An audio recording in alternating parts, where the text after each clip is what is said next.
નમસ્કાર મિત્રો સ્વાગત છે તમારું અમારી યુટ્યુબ ચેનલમાં।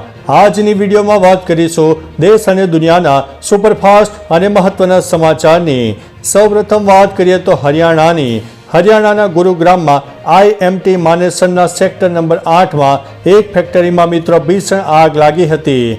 અહીંની ન્યૂ મેરો યુનો કંપનીની ફેક્ટરી બિલ્ડિંગમાં સાંજે લગભગ 6 વાગે આગ લાગી હતી। હાલ પોલીસની ટીમ અને ફાયર બ્રિગેડની 10 ટીમોની મદદ લેવામાં આવી રહી છે। મિત્રો, અન્ય મહત્વના સમાચારની વાત કરીએ તો અત્યારે જ્યારે ભયંકર ગરમી પડી રહી છે ત્યારે ઉત્તરાખંડમાં ધોખધકતી ગરમીના કારણે વીજળીના ટ્રાન્સફોર્મર ગરમ થઈ રહ્યા છે અને તેમાં આગ લાગવાની ઘટનાઓ પણ બની રહી છે। વીજળીના ટ્રાન્સફોર્મરને ઠંડા રાખવા માટે કુલરની પણ મદદ લેવામાં આવી રહી છે। અત્યારે ભીષણ ગરમીના લીધે વીજળીના ટ્રાન્સફોર્મર ઉપર લોડ વધતો જણાય છે અને તેના લીધે થઈને વધારે લોડને કારણે તેમાં આગ લાગવાની પણ ઘટનાઓ બની રહી છે। મિત્રો, અન્ય મહત્વના સમાચારની વાત કરીએ તો લોકસભા ચૂંટણીના 75 દિવસ જેમાં કોણે કેટલો પ્રચાર કર્યો તેની માહિતી આપી દઈશું। રાહુલે 107, પ્રિયંકાએ 140 અને રોડ શો કર્યા અને અખિલેશે 70 રેલીઓ કરી। લોકસભાની ચૂંટણીનો અંતિમ તબક્કો પૂર્ણ। 1 જૂનના રોજ મતદાન થવાનું છે। વડાપ્રધાન નરેન્દ્રભાઈ મોદીએ આ ચૂંટણીમાં ભાજપ માટે કુલ 200 રેલીઓ અને રોડ શો કર્યા। તેઓએ સતત આશરે 70 દિવસ સુધી ચૂંટણી પ્રચાર કર્યો, જ્યારે કોંગ્રેસના નેતા રાહુલ ગાંધીએ આ સમય દરમિયાન 107 રેલીઓ અને રોડ શો પણ કર્યા હતા। મિત્રો, અન્ય મહત્વના સમાચારની વાત કરીએ તો જો મિત્રો તમારે પણ મેડિક્લેમ છે તો આ વાત તમારા માટે અગત્યની અને આનંદના સમાચાર લઈને આવી છે। વીમા ક્ષેત્રને મજબૂત કરતા ઈડાની વીમા ધારકોને મહત્વની ભેટ સામે આવી છે। ઈડાએ આરોગ્ય વીમા પર નવો પરિપત્ર જારી કર્યો છે અને કહ્યું છે કે વીમા કંપનીએ વિનંતીના 1 જ કલાકની અંદર કેશલેસ સારવારને મંજૂરી આપવા અંગેનો નિર્ણય લઈ લેવો પડશે।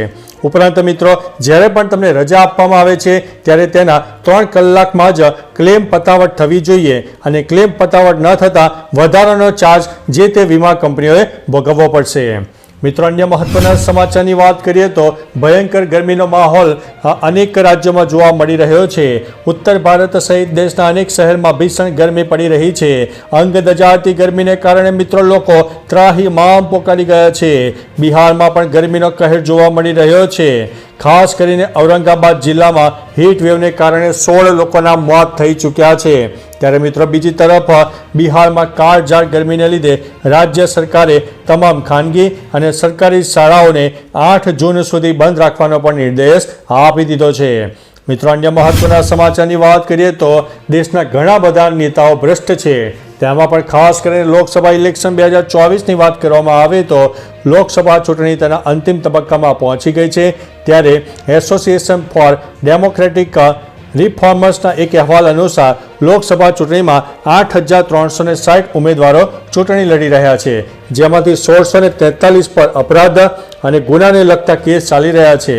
એડીઆર દ્વારા લોકસભા ચૂંટણીમાં ઊભા રહેલા ઉમેદવારોના સોગંદનામાનો અભ્યાસ કરતા જાણવા મળ્યું છે કે કુલ 20% જેટલા ઉમેદવારોએ પોતાની વિરુદ્ધ કેસ ચાલી રહ્યા હોવાનું જાહેર કર્યું છે।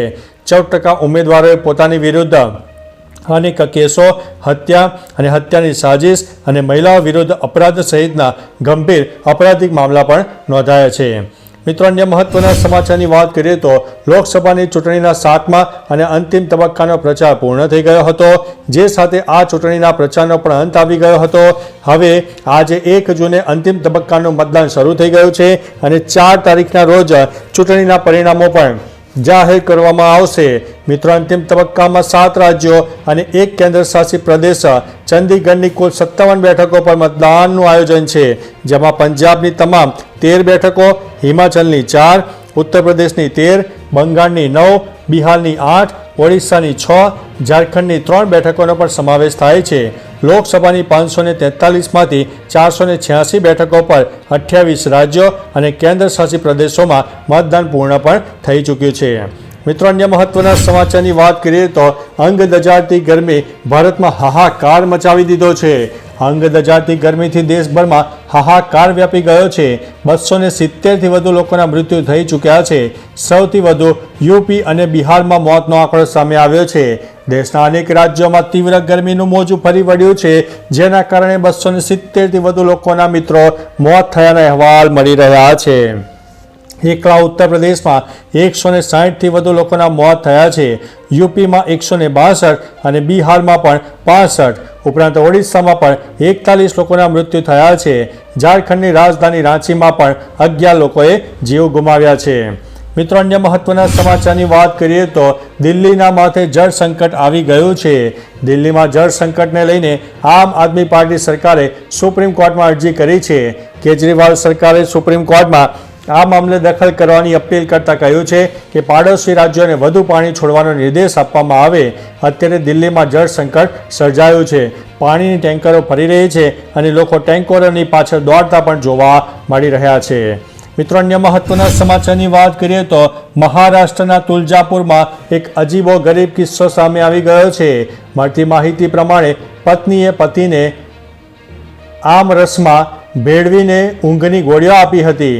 પીડિતા પતિના કહેવા પ્રમાણે તેની પત્નીએ પતિના આખા પરિવાર સાથે આવું કર્યું હતું. બીજા દિવસે તે જાગ્યો ત્યારે તેને શરીરમાં ખૂબ જ દુખાવો થઈ રહ્યો હતો. ત્યારબાદ જ્યારે તેની પત્નીએ પૂછ્યું તો તેણે આખું સત્ય કબૂલ્યું. હાલ પતિએ પત્ની વિરુદ્ધ ફરિયાદ પણ નોંધાવી દીધી છે. પોલીસ આ કેસની તપાસ પણ કરી રહી છે. મિત્રો, અન્ય મહત્વના સમાચારની વાત કરીએ તો રાષ્ટ્રપતિ પુતિનનો બંગલો આગમાં લપેટાઈ ગયો છે. યુક્રેન ઉપર આરોપ છે. અહીં ન્યુક્લિયર બંકર પણ હોવાની ચર્ચા કરવામાં આવી છે. રશિયાના રાષ્ટ્રપતિ પુતિનનું સાઇબેરિયામાં અલ્તાઈ માઉન્ટેન પર આવેલા એક બંગલામાં ભયંકર આગ લાગી હતી. જો કે આગ કેવી રીતે ભભૂકી ઉઠી તે હજુ સુધી રહસ્ય છે, કારણ કે અહીંયા ભરપૂર માત્રામાં સિક્યુરિટી જોવા મળે છે. પણ આરોપ હવે યુક્રેન ઉપર લાગ્યો છે. મિત્રો, અન્ય મહત્વના સમાચારની વાત કરીએ તો અરવિંદ કેજરીવાલને લઈને સૌથી મોટા અને અગત્યના સમાચાર સામે આવ્યા છે. દિલ્હીના મુખ્યમંત્રી અરવિંદ કેજરીવાલે બીજી વખત તિહાર જેલમાં ગયા પહેલા દિલ્હીની જનતાને એકવાર ફરીથી ભાવુક અપીલ કરી છે.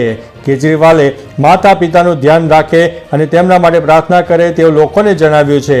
દિલ્હીના મુખ્યમંત્રીએ મિત્રો આશંકા વ્યક્ત કરી છે કે આ વખતે તેમને જેલમાં વધુ હેરાન કરવામાં આવી શકે છે. તેમણે કહ્યું છે કે જો દેશ બચાવવામાં તેમના પ્રાણ પણ જતા રહે તો લોકોએ દુઃખ વ્યક્ત કરવું નહીં. મિત્રો, અન્ય મહત્વના સમાચારની વાત કરીએ તો ભયંકર ગરમીનો માહોલ અનેક રાજ્યોમાં જોવા મળ્યો છે. હાલમાં દેશના ઘણા રાજ્યોમાં સૂર્યનારાયણમાં કોપાયમાન થયા છે તેવી પણ પરિસ્થિતિનું નિર્માણ થયું છે. ઘણા રાજ્યોમાં તો લોકો બળબડતી ગરમીના કારણે તો બા પુકારી ઉઠ્યા છે. ચોમાસું શરૂ થવાને પણ હવે ગણતરીના દિવસો બાકી રહ્યા છે. તેમ છતાં રાજસ્થાન, દિલ્હી અને મહારાષ્ટ્રમાં તાપમાન 50 ડિગ્રીને પાર પહોંચી ગયું છે. થોડા દિવસ પહેલા રાજસ્થાનના ચૂરુમાં ગરમીએ 25 વર્ષનો રેકોર્ડ પણ તોડી નાખ્યો હતો. તો મિત્રો, દિલ્હીના મુંગેશપુરમાં ધગધગતી ગરમીનો ચમકારો પણ જોવા મળ્યો હતો. ત્યારે મહારાષ્ટ્રના નાગપુરની ગરમીએ મુંગેશપુરનો પણ રેકોર્ડ તોડી નાખ્યો છે. અહીં 30મી તારીખે મહત્તમ તાપમાન 56 ડિગ્રીની આસપાસ પણ જોવા મળ્યું છે. મિત્રો, અન્ય મહત્વના સમાચારની વાત કરીએ તો હવામાન વિભાગની મોટી આગાહી સામે આવી છે. ગુજરાતમાં વંટોળની આગાહી કરવામાં આવી છે. ગુજરાતમાં આગામી 2 દિવસ કચ્છ, પાટણ, બનાસકાંઠા અને સુરેન્દ્રનગરમાં 25થી લઈને 30 કિલોમીટર પ્રતિ કલાકની ઝડપે પવન ફૂંકાશે. જ્યારે અમદાવાદમાં તાપમાન 43-44 ડિગ્રીની આસપાસ રહી શકે તેવી સંભાવના છે. હવામાન વિભાગે આગામી 7 દિવસને લઈને આગાહી વ્યક્ત કરી છે, જેમાં 7 દિવસ વાતાવરણ સૂકું રહેશે. ઉપરાંત 2 દિવસ કચ્છ, પાટણ અને બનાસકાંઠા ઉપરાંત સુરેન્દ્રનગરમાં 25થી 30 કિલોમીટર પ્રતિ કલાકની ઝડપે પવન ફૂંકાશે, જેનાથી ધૂળની ડમરીઓ ઉડવાની સંભાવના છે. અન્ય મહત્વના સમાચારની વાત કરીએ તો અગ્નિકાંડના આરોપી શાહ ગઠિયાનો શાહી ઠાઠ સામે આવ્યો છે. 75,000ના પગારદાર પાસે 13 વીઘામાં લક્ઝરિયસ ફાર્મ હાઉસ છે. 3 પેટ્રોલ પંપનો ભાગીદાર છે અને ઝરૂખાવાળી હવેલી પણ સામે આવી છે.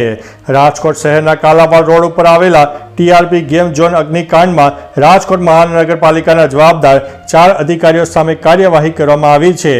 આ અધિકારીઓની ધરપકડ કર્યા બાદ રાત્રિના સમયે એસીબીની ટીમ દ્વારા સૌથી વધુ સમય તાત્કાલિક ટાઉન પ્લાનિંગ માટે ગુજારવામાં આવ્યો હતો. ઉપરાંત આ બધી માહિતી હવે ચેકિંગમાં સામે આવી રહી છે. મિત્રો, અન્ય મહત્વના સમાચારની વાત કરીએ તો જૂનાગઢ ઝૂમાં કર્મચારી પર સિંહનો હુમલો થયો છે. જૂનાગઢમાં આવેલા સક્કરબાગ પ્રાણી સંગ્રહાલયમાં એક કર્મચારી પર સિંહના હુમલાના સમાચાર મળી રહ્યા છે. મળતી માહિતી પ્રમાણે કર્મચારી પાંજરું સાફ કરવા ગયો ત્યારે અચાનક સિંહ આવી ગયો અને હુમલો કરી દીધો, જેના કારણે તે કર્મચારીને હાથ, પગ અને કમરના ભાગે ભારે ઈજાઓ પહોંચી છે, જેથી તેને સારવાર માટે ખસેડવામાં આવ્યો છે. ઘટનાની જાણ થતાં વન વિભાગના અધિકારીઓ ઘટના સ્થળ ઉપર પહોંચી ગયા હતા. મિત્રો, અન્ય મહત્વના સમાચારની વાત કરીએ તો સ્માર્ટ મીટરને લઈને ફરીથી હોબાળો સામે આવ્યો છે. બોલો, સ્માર્ટ મીટરનું 13 લાખ રૂપિયા બિલ આવ્યું છે. જી હા દોસ્તો, હજુ તો માંડ સ્માર્ટ મીટરનો ડખો શાંત થયો હતો, તેવામાં વડોદરામાં ફરી એક વખત સ્માર્ટ મીટરનું બિલ લાખોમાં આવતા લોકોનો રોષ ભરાયો છે. વડોદરાના જેતલપુરમાં રહેતા અને ડ્રાઈવર તરીકે કામ કરતા ઇબ્રાહીમ પઠાણને સ્માર્ટ મીટરનું 13 લાખ રૂપિયા બિલ આવતા પરિવાર ચિંતામાં મુકાયો છે. તેમના ઘરમાં માત્ર 2 લાઇટ અને 2 પંખા છે. આમ છતાં 13 લાખ રૂપિયા બિલ આવ્યું છે. તો મિત્રો, આ વિશે તમારું શું માનવું છે? મિત્રો, અન્ય મહત્વના સમાચારની વાત કરીએ તો અગ્નિકાંડ બાદ જાગેલું તંત્ર હવે એક્શનમાં જોવા મળ્યું છે. 27 કરતાં વધારે લોકોના ભોગ લેનારા રાજકોટ ગેમ ઝોન અગ્નિકાંડ બાદ ગુજરાત સરકાર અને તેમનું તંત્ર ઊંઘમાંથી સફાળું બેઠું થયું છે. રાજ્યના તમામ જિલ્લાઓમાં BU, ફાયર સેફટી અને NOC જેવી બાબતોનું ચેકિંગ હાથ ધરાયું છે. ઉપરાંત mall, shopping centre, restaurant, hospital, tuition class, school, theatre, college વગેરેને સીલ કરવામાં આવી છે. સરકારે અત્યારે ઘોડા છૂટ્યા બાદ તબેલાને તાળો મારવાનું ઉદાહરણ આપ્યું છે.